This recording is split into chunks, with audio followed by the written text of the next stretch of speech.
Senang saban nam ng talaw sabat kumanati tensanan.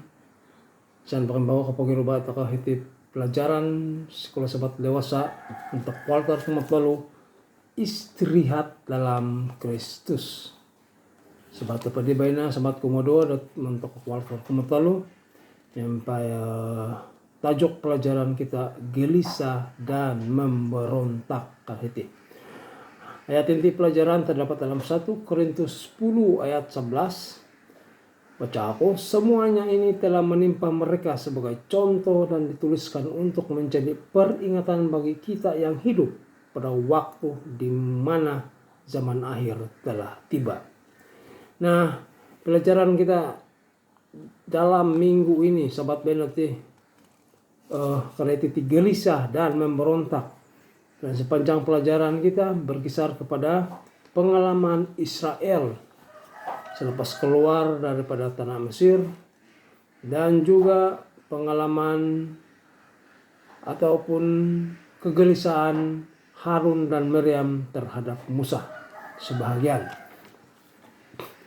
Jadi seperti biasa saya akan membuat mukadimah dalam tempo 10 menit hingga, dan selepas itu kita akan masuk dalam perbincangan. Nah, kegelisahan memang kita gelisah sepanjang masa. Kita berbohong kalau kita tidak gelisah. Ada kegelisahan kita, bermacam-macam kegelisahan dalam kehidupan kita sehingga kita ingin memberontak. Jadi mari kita tengok bagaimana ini orang Israel dia gelisah. Pelajaran ada kegelisahan di padang belantara. Seran apa Israel nakasaliwan mantad Mesir daripada perhambaan Mesir sampai di Musa. Apabila mereka hidup di belantara, orang Israel mereka gelisah memberontak dengan Musa. Karena kenapa? Ilan padang belantara mereka hanya makan mana. Mereka teringat kehidupan di Mesir yang senang lenang, walaupun sebenarnya mereka di Mesir mereka menjadi hamba abdi, diseksa dan bermacam-macam sengsaraan di sana. Tetapi mereka teringat kesenangan yang mereka ada di sana, terutamanya makanan. Jadi mereka terlupa bahwa sepanjang mereka di Mesir, salah satunya ialah kita ingat ada satu masa semua anak sulung orang Israel di Mesir dibunuh, dan juga pemeliharaan Tuhan semasa mereka keluar dari Mesir. Laut terbelah untuk mereka melarikan diri dari dikejar tentara Mesir. Tetapi mereka gelisah karena hidup sengsara. Makanan tidak ada. Itulah sebabnya mereka minta dengan Musa. Macam mana ini? Komplain dengan Musa. Macam mana nih Musa? Sudahlah kita setahun lebih makan mana saja. Mana itu daging? Macam mana kami mau makan daging? Selepas itu Tuhan makbulkan dengan memberi burung puyuh untuk mereka makan. Dan mereka rakus, kan itu pelajaran, mereka sangat rakus makan itu burung puyuh sehingga mereka mati karena kerakusan makan disebabkan oleh murka Tuhan kepada mereka. Tetapi sebenarnya apa yang sebenarnya mereka gelisah, apa sebenarnya kegelisahan mereka? Karena ini, namun sebenarnya bukan daging yang dikehendaki oleh orang Israel. Tetapi ketika kita tidak gembira dan gelisah dan marah, apa yang menjadikan kita marah biasanya hanyalah peledaknya, bukan penyebab pada konflik itu. Kita bertengkar karena ada sesuatu yang tidak betul dan yang memberi kesan kepada perhubungan kita. Nah, sebenarnya bukan karena daging, bukan karena kehidupan yang sengsara, tetapi mereka inginkan, mereka tidak ada kesungguhan untuk bergantung kepada Tuhan. Seterusnya hari Isnin, Harun dan Miriam pula, mereka hanya dalih untuk benci kepada istri Musa. Istri Musa adalah orang luar, orang Midian berarti. Mungkin dia berkulit hitam kah atau lain. Tapi mereka tidak suka dengan istri Musa, orang Kus, Zipora. Karena itu sebenarnya Harun dan Miriam nih bukan pasal mereka tidak suka istri Musa, itu hanya dalih, tetapi sebenarnya mereka ingin seperti Musa, sebab Musa dia ada tuh karunia bernubuat.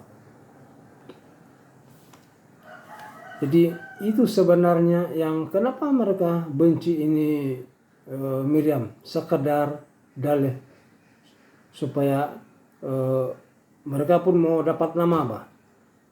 Musa pimpin itu orang Israel keluar dari Mesir bersama dengan Harun, sebab Harun ialah imam besar pada ketika itu juga. Dan sebagai manusia mereka pun mau nama juga. Kenapa kami tidak boleh? Jadi sementara mereka buat komplain dengan Musa, Miriam terkena penyakit kusta. Bagaimanapun Musa telah berdoa untuk kesembuhan Miriam. Seterusnya hari Selasa, sementara mereka Musa dan Israel hampir sampai ke tanah perjanjian, Musa telah mengirimkan 12 orang pengintai. Jadi 12 orang ini dia pergi ke tanah perjanjian, tanah Kanaan. Orang cek apa yang oke, apa yang tidak oke. Dan selepas 40 hari mereka kembali untuk membuat laporan. Laporan mereka mengatakan, 10 orang mengatakan, wah itu tanah sangat bagus, subur, dan memang baik sekali untuk kita hidup di sana. Tetapi orang-orang di sana, orang-orang Amalek, orang besar-besar mau makan orang lagi. Macam mana kita mau lawan mereka ini?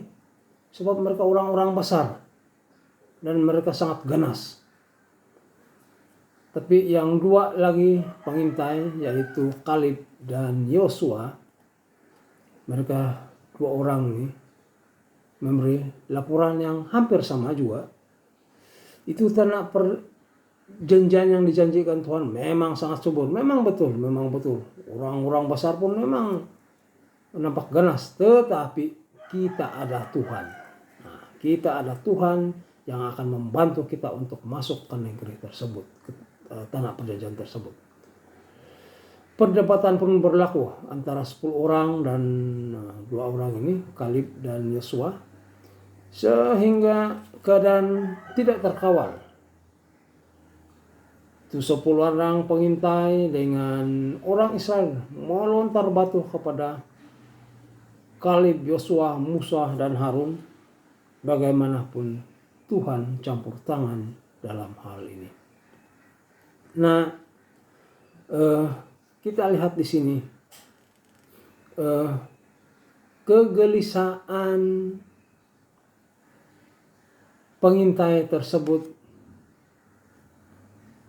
telah memuncak sehingga menyebabkan terjadinya pertempuran di antara sesama mereka karena perselisihan pendapat. Seterusnya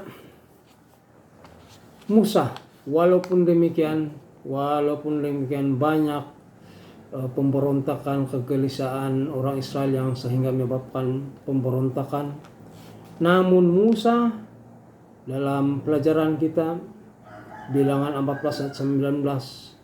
Musa memohon dengan mengatakan, sesuai dengan kebesaran kasih setiamu, ampunilah kiranya kesalahan bangsa ini. Musa sangat baik. Inilah seorang pemimpin, contoh seorang pemimpin, walaupun dibalas teruk oleh pengikutnya, rakyatnya, tetapi dia tetap sabar. Ampunilah kiranya kesalahan bangsa ini sesuai dengan kebesaran kasih setiamu, seperti engkau telah mengampuni bangsa ini mulai dari Mesir sampai kemari. Bilangan 14 ayat 19. Jadi Musa sangat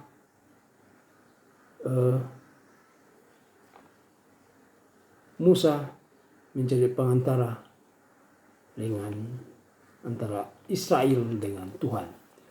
Seterusnya, iman lawan andaian. Dalam pelajaran sini, kadang-kadang kita gelisah dalam mencari kedamaian dan seringkali kita mencarinya di tempat yang salah. Reaksi Israel terhadap penghakiman ilahi itu sama seperti yang biasa mereka lakukan.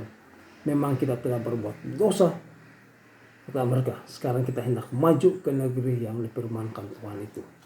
Nah, kita tahu di sini bahwa andaian mereka yang mereka boleh lawan itu orang